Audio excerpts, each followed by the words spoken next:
आएंगे तो निश्चित तौर पर इस आंदोलन को आगे आने वाले समय में और उग्रता देखने को मिल सकती है, क्योंकि ये बयान जो सामने आया है, क्योंकि पहले जो बातचीत हुई थी उसमें था कि शायद आगे चलकर सरकार उनके बारे में कुछ सोचे, लेकिन जब स्कूल शिक्षा मंत्री इस तरह की बात कह रहे हैं कि अतिथि बनकर आए हो तो कब्जा नहीं करोगे, कब्जा करोगे क्या, तो इससे सीधे तौर पर समझा सकता है कि फिलहाल नियमितीकरण की मांग जो है वो उनकी केवल मांग ही है, उस पर सरकार कोई विचार नहीं कर रही है। जी बिल्कुल, और इस तरीके के बयान के बाद से जो प्रदर्शन वो और ज्यादा उग्र होगा। जाहिर सी बात है, जैसे ही ये पूरी खबर सामने आई है, अतिथि शिक्षकों का क्या रिएक्शन है, क्योंकि उनका पहलू जानना भी बहुत महत्वपूर्ण है। लगातार लंबे समय से नियमितीकरण की मांग कर रहे हैं, और अगर इस तरीके का बयान स्कूल शिक्षा मंत्री का आएगा तो निराशा भी होगी और गुस्सा भी होगा। शैलेंद्र, बिल्कुल बिल्कुल आपने ठीक कहा कि देखिए, जिस तरीके से लगातार अतिथि शिक्षक जो है वो सरकार के कहने के बाद ही वो अनियमितीकरण की मांग कर रहे थे। जैसा कि मैंने बताया कि तत्कालीन मुख्यमंत्री जो है शिवराज सिंह चौहान, उनकी तरफ से उनको आश्वासन दिया गया था, उनसे वादा किया गया था कि आने वाले समय में उनको नियमित किया जाएगा। शिक्षक जो भर्तियां होंगी, शैलेंद्र आपको रोकना चाहेंगे। हमारे साथ कांग्रेस से सुरेंद्र शर्मा जी जुड़ गए। सुरेंद्र जी, बहुत स्वागत है आपका न्यूज 18 पर। अतिथि शिक्षक लगातार मांग कर रहे हैं नियमितीकरण की, और अभी हाल ही में स्कूल शिक्षा मंत्री का ये बयान है कि अतिथि बनकर आए हैं तो घर में कब्जा करेंगे क्या। कैसे देखते हैं आप इस बयान को? देखिए, ये सिवाय दंभपूर्ण बात के कोई बात नहीं है। कोई भी देश का आदमी, कोई भी प्रदेश का आदमी, कोई भी शिक्षक हो, कोई भी कर्मचारी हो, सरकार से कुछ भी मांग कर सकता है। और उसको इस तरह से हिकारत के दृष्टि से बोलना कि मेहमान है तो मेहमान बन के रहो। अरे वो मेहमान इस देश के थोड़ी है जी, मैं आपके नागरिक हैं, आपके कॉलेज में पढ़ाते हैं, आपके द्वारा दी गई नियुक्ति के हिसाब से अतिथि शिक्षक हैं। अगर वो नियमित करने का मांग करते हैं, अपने परिवार के भरण पोषण की इच्छा व्यक्त करते हैं, तो इसमें क्या बुराई है।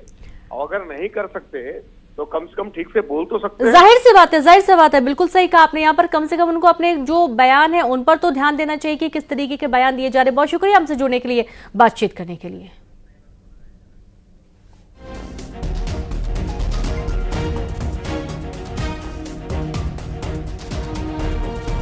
तो आप ये देखिए कि अतिथि शिक्षक जो कि लगातार नियमितीकरण की मांग कर रहे हैं, और इस मांग के बाद उन्होंने प्रदर्शन भी किया है। और शैलेंद्र हमारे साथ जुड़े हैं। शैलेंद्र, ये तो वाकई में एक निराशाजनक बयान भी कहेंगे, आप गुस्से वाला बयान भी कह सकते हैं। अतिथि शिक्षकों का कोई रिएक्शन सामने आया क्या इस बयान के बाद से? देखिए, अभी तक अतिथि शिक्षकों का रिएक्शन तो सामने नहीं आया है, लेकिन कांग्रेस अब इस पूरे मामले पर हमलावर हो गई। कांग्रेस के पूर्व मंत्री पीसी शर्मा का साफ तौर पर यह कहना है कि सीधे तौर पर ये शिक्षकों का अपमान है, क्योंकि शिक्षक जो है उनका समाज में बहुत ऊंचा दर्जा है, और अगर वो नियमितीकरण की मांग कर रहे हैं तो वो इसलिए कर रहे हैं कि आपकी सरकार ने उनसे चुनाव के पहले वादा किया था, और उनसे वादा जब किया था तो उनके वोट आपने हासिल कर लिए, और जब उनको नियमितीकरण करने की बात आई तो आप उनको इस तरीके से बेइज्जत कर रहे हैं। यानी गुरु का अपमान जो है वो सीधे तौर पर सरकार कर रही है। आरोप जो है वो कांग्रेस का है। हालांकि नियमित अभी जो अतिथि शिक्षक है उनकी तरफ से रिएक्शन नहीं आया। निश्चित तौर पर जब प्रदर्शन भी हुआ था तब भी उनकी लगातार ये मांग थी कि नियमितीकरण की मांग जो है वो उनकी लगातार जारी रहेगी, और आने वाले समय में इस आंदोलन को और ज्यादा उग्र किया जाएगा।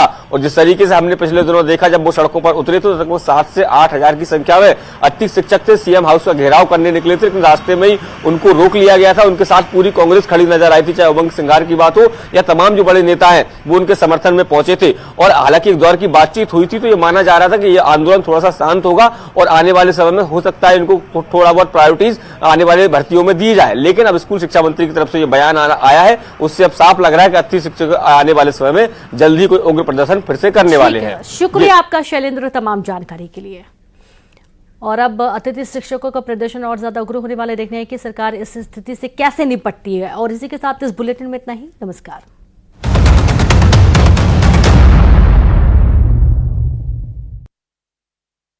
पाल की सड़कें बनी खुली गौशाला, सड़कों पर हर जगह दिखाई दे रहे निराश्रित गौवंश। विदिशा में न्यूज 18 की खबर का बड़ा असर, मारपीट के मामले में एसआई रामेश्वर कुमरी निलंबित। एमपी में एक्टिव मानसून सिस्टम बढ़ा आगे, कुछ दिन और मध्य प्रदेश में रहेगा बारिश का दौर। बलरामपुर में गणेश विसर्जन के दौरान हुई पत्थरबाजी, एक लड़की हुई गंभीर रूप से घायल, इलाके में तनाव, पुलिस बल तैनात। धमतरी में हाईवे की गाड़ियों से डीजल चोरी करने वाले का खुलासा, डीजल चुराने के आरोप में 3 युवक गिरफ्तार। बिलासपुर में रिटायर्ड सरकारी कर्मचारी से 54 लाख रुपए की ठगी। मनी लॉन्ड्रिंग केस में फंसाए जाने की धमकी देकर की थी ठगी। 3 आरोपी गिरफ्तार। अंबिकापुर में नेशनल हाईवे विभाग के सब इंजीनियर से ठगी। रिश्तेदार ने ही लगाया 30 लाख रुपए का चूना। राजनांदगांव में गणेश विसर्जन के दौरान निकाली गई भव्य झांकी। शहर में नाचते गाते नजर आए लोग। पेंड्रा में लोकगीत गाकर और डांस कर ग्रामीणों ने गणपति बप्पा को दी विदाई।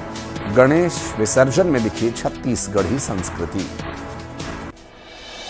राजगढ़ में अज्ञात कारणों के चलते पत्रकार को मारी गई गोली। अस्पताल में इलाज के दौरान डॉक्टर्स ने मृत घोषित किया। रायपुर में चलती कार बनी आग का गोला। कार सवार लोगों ने कूदकर बचाई अपनी जान। राजनांदगांव में धारदार हथियार से एक शख्स की हत्या। अज्ञात आरोपियों के खिलाफ मामला दर्ज।